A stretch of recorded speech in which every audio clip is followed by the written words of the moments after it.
O macho normal, ele é haploide.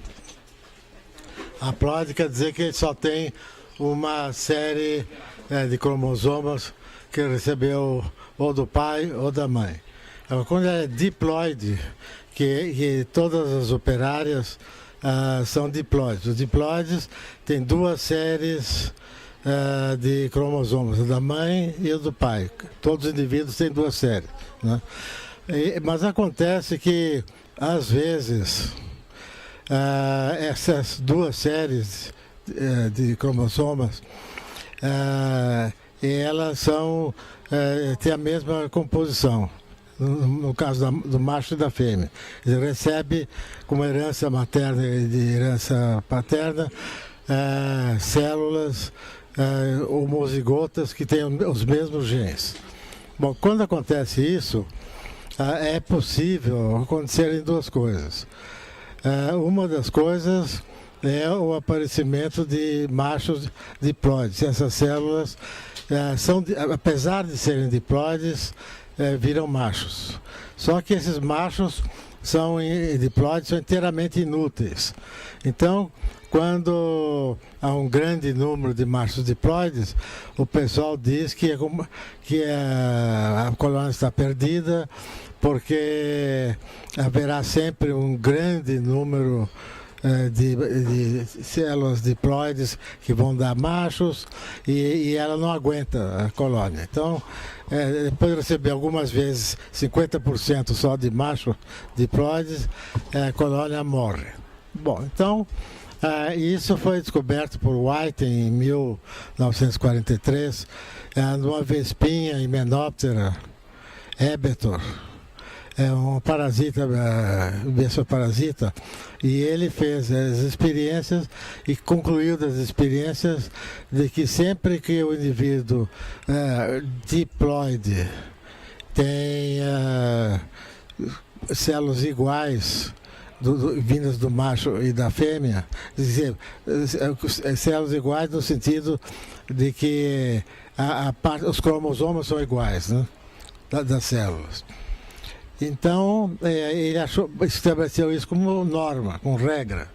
E isso foi aceito até hoje por muita gente. Muitos cientistas fazem isso. Agora, acontece que, de outro lado, quando a gente estuda pequenas populações, porque o meu objetivo, né, ao estudar essas questões, era saber se as pequenas populações de miliponinos, se elas são viáveis ou não. Porque se elas produzem assim sempre machos diploides, essas populações não são viáveis. E a respeito disso, houve um cientista, Sewall Wright, que era um grande matemático também e biólogo.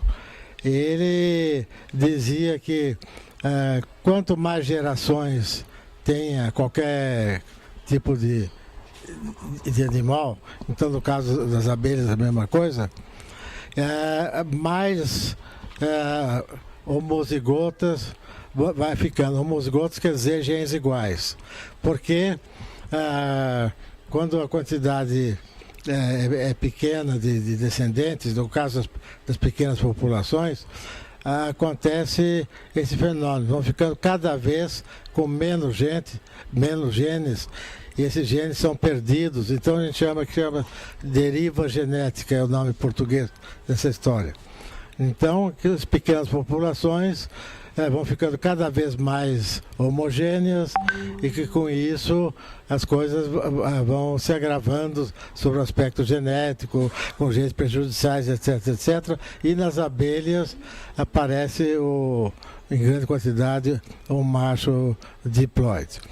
Então, a minha ideia assim, inicial é que isso é uma situação no Brasil ecológica básica, porque nós estamos, em consequência da ocupação que foi feita, né, por pequenos fazendeiros, ou relativamente pequenos em geral.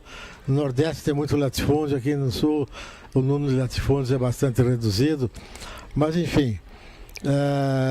as pequenas populações, pequenas fazendas, sobrou nelas pequenas florestas. Então, nós temos muitos matinhos pequenos, né? E no Nordeste, apesar de haver grandes propriedades, também as florestas muitas vezes são constituídas por pequenas entidades territorialmente pequenas, portanto com o número de genes cada vez menor deriva genético. Bom, é uma coisa assim meio complicada, mas eu, nas minhas experiências, então resolvi fazer experiências